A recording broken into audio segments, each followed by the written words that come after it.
እዛም እንደደረስን የጎሳ መሪው ልጄ እዚያ ጎጆ ውስጥ ተኝታለች፣ ተራምዳ አታውቅም፣ እስኪ ሂድና ጸልይላት፣ ያንተ ኢየሱስ እስኪ ሲፈውሳት እንይ አለኝ። ይህ ድንቅ ምስክርነት ለብዙዎች ይደርስ ዘንድ ላይክ፣ ሼር ማድረግ፣ ሱፐርናቹራል ቻናልን ደግሞ ሰብስክራይብ ማድረግ አትርሱ። እንዲሁም በአስተያየት መስጫው ላይ ኢየሱስ ፈዋሽ ነው እያላችሁ ኮሜንት አድርጉ። አፍሪካ ውስጥ ሳገለግል ገና የ30 ዓመት ወጣት ሳለው ነው ደቡብ አፍሪካ ውስጥ ሰሜን ትራንስቫል በሚባል ስፍራ የወንጌል ስብከት ክሩሴድ አዘጋጀን። 8000 የሚያህሉ ሰዎች የተገኙበት ክሩሴድ ነበር። ፕሮግራሙ የተዘጋጀው በአንድ ትልቅ ሜዳ ላይ ሲሆን ወደዚያ ለመድረስ የሚያስችል መንገድ ስላልነበረው በሳሩ ላይ እየነዳሁ ነበር ወደዚያ የደረስኩት። ስብከቴን ጨርሼ በሺዎች የሚቆጠሩ ሰዎች ጌታን ተቀብለው ታላላቅ ተአምራቶችን ጌታ ሰርቶ አይተን ተደንቀን ፕሮግራማችንን ጨረስንና ሰዓቱ ስለመሸ ወደ ማደሪያዬ በመኪና መመለስ ጀመርን። የተጠቀምንበትን የመብራት ጄኔሬተር ስናጠፋው አካባቢው በጨለማ ተዋጠ። ወደ መኪናዬ ገብቼ መብራቶቹን አበራሁና በእነዚያ ረጃጅም ሳሮች መካከል እየነዳሁ መጓዝ ጀመርን። በድንገት አንድ ወጣት ልጅ ከመኪናዬ ፊት ድቅን ብሎ ቆመና መኪናውን እንዳቆምለት በእጁ ምልክት ሰጠኝ። እኔም መኪናዬን አቆምኩና መስታወቱን አውርጄ ምነው ችግር አለ እንዴ ብዬ ጠየቅኩት። ወደ እኔ ጠጋ አለና አይ ምንም ችግር የለም፣ ነገር ግን በዚህ በኩል አልፈህ እንደምትሄድ ስላወቅኩ ነው ቀድሜ በመንገድ ላይ የጠበቅኩ። እኔ ጌታን የተቀበልኩት በዚህ ክሩሴድ ነው። አሁን ላገኘህ የፈለግኩት መንፈስ ቅዱስን መቀበል ስለምፈልግ ነው አለኝ። ስምህ ማን ነው አልኩት። ዴቪድ ይባላለሁ አለኝ። ስንት ዓመትህ ነው ስለው 17 ዓመቴ ነው ሲለኝ ልቤ በጣም ተነካ። ከመኪናዬ ወረድኩና እጆቼን ጭኜ ጸለይኩለት። በዚህ ጊዜ ልክ መብረቅ የመታው ያህል ኤሌክትሪክ እንደያዘው ሰው ወደፊትና ወደ ኋላ እያጎነበሰ በልሳን ጮክ ብሎ መጸለይ ጀመረ። ፈጽሞ አስደናቂ ነበር። በተደጋጋሚ የሚገጥመኝ ነገር ቢሆንም የዚህ ወጣት ግን አስገራሚ ነበር። ከተረጋጋ በኋላ በጣም አመሰግናለሁ አለና ተለያየን። ከዚያች ቀን በኋላ ሳምንታት አለፉ። ከ4 ሳምንታት በኋላ አንድ ቀን በቤቴ ሳለው አንዳንድ ሰዎች በሰሜን ትራንስቫል የወንጌል ሪቫይቫል ጀምሯል እያሉ ሲያወሩ ሰማዋቸው። ሰባኪው ማን ነው ብዬ ጠየቅኳቸው። እነሱም ይህ የማይታመን ነው፣ አንድ ትንሽ ልጅ ነው፣ ታላቅ ተአምራት እየሆነ ነው ብለው ነገሩኝ። ስሙ ማን ይባላል ብዬ ጠየቅኳቸው። ስሙ ዴቪድ ነው ብለው አሉኝ። በሌላ ቀን 10,000 ሰዎችን በሚይዝ ድንኳን ውስጥ ወንጌል እየሰበኩ ውዬ ከሰዓት በኋላ በቤቴ ሳለው የቤቴ በር ተንኳኳ። በሩን ስከፍተው በደጅ የቆመው ወጣት ልጅ ቦንኬ ታስታውሰኛለህ? ዴቪድ ነኝ ብሎ አለኝ።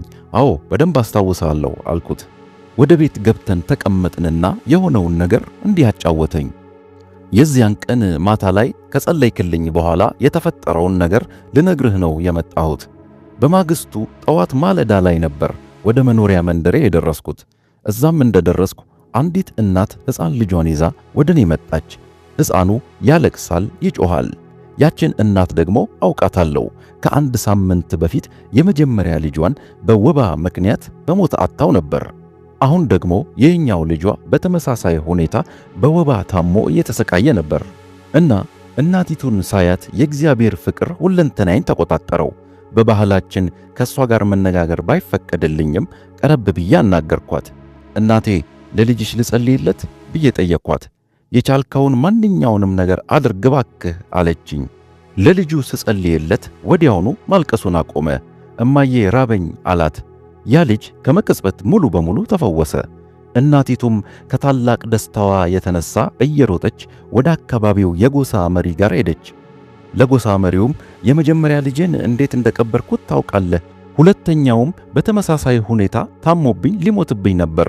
ዴቪድ የተባለ አንድ ወጣት ግን ጸለየለትና ልጄ ሙሉ በሙሉ ተፈወሰ ብላ ነገረችው። የጎሳ መሪውም ምን? እኔም እኮ ልጅ አለችኝ፣ በጠና ታማብኛለች፣ ከመወለዷ ጀምሮ ሽባ ናት። በደቡብ አፍሪካ ውስጥ አሉ ወደ ተባሉ ምርጥ ዶክተሮች ሁሉ ወስጃት አንዳችም ሊረዷት አልቻሉም። ዴቪድን አሁኑኑ ጥሪልኝ፣ ለልጄ ይጸልይላት ብሎ አዘዛትና ወደ እኔ መጥታ አብረን ወደ ጎሳው መሪው ቤት ሄድን። እዛም እንደደረስን የጎሳ መሪው ልጄ እዚያ ጎጆ ውስጥ ተኝታለች፣ ተራምዳ አታውቅም፣ እስኪ ሂድና ጸልይላት፣ ያንተ ኢየሱስ እስኪ ሲፈውሳት እንይ አለኝ። ወደ ጨለማዋ ጎጆ ውስጥ ገባሁና ዓይኖቼ ጨለማውን ሲለምዱት ልጅቷን አየኋት። እግሮቿ ሽባ ናቸው። በዚያ ተኝታለች። ስለ ኢየሱስ ነገርኳት። እጆቼን ጭኜ ልጸልይላት ስጀምር አጥንቶቿ በሰውነቷ ውስጥ እየተገጣጠሙ ስፍራ ስፍራቸውን መያዝ ጀመሩ። ይህ ሲሆን የአጥንቶቿ ድምፅ ይሰማን ነበር። እግሮቿም ቀጥ ቀጥ እያሉ መጠንከር ጀመሩ። ወዲያው ብድግ ብላ በውጭ ሆኖ ወደሚጠብቃት አባቷ በእግሮቿ እየተራመደች ሄደች። በሕይወቷ ለመጀመሪያ ጊዜ ተራመደች። እሷ ራሷና ስትራመድ ያዩት ሰዎች ሁሉ በመደነቅ ጩኸታቸውን አቀለጡት። አባቷም ዴቪድ ለቀጣዮቹ 10 ቀናት በዚህ መንደር ለሕዝቡ ሁሉ ወንጌልን ትሰብካለህ ብሎ ፈቃድ ሰጠኝ። የልጅቷን መፈወስ የሰማ የአካባቢው ሕዝብ በሙሉ ለ10 ቀናት በዚያ መንደር እየተሰበሰበ ወንጌልን ሰማ ብሎ ዴቪድ የጌታን ሥራ ሲነግረኝ አንተ እኮ ጌታን ከተቀበልክ ገና 1 ወርህ ነው፣ ምን ብለህ ሰበክላቸው ብዬ ጠየቅኩት። ዴቪድም አንተ ስትሰብክ የሰማሁትን ነው የሰበኩላቸው፣ ሃሌሉያ እያልኩ ስለ ኢየሱስ ነገርኳቸው። ብዙ ሰዎች በወንጌል አምነው ዳኑ። የዳኑትንም ሰዎች ለፓስተሮች ሰጠዋቸው፣ እነሱም አስተምረው በውሃ አጠመቋቸው ብሎ ነገረኝ። ለእግዚአብሔር ይህም ቀላል ነው። ብታምኑት መንፈስ ቅዱስ እንዲሰራባችሁ ብትፈቅዱለት እናንተንም ሊጠቀምባችሁ ይችላል። ጌታ አብዝቶ ይባርካችሁ።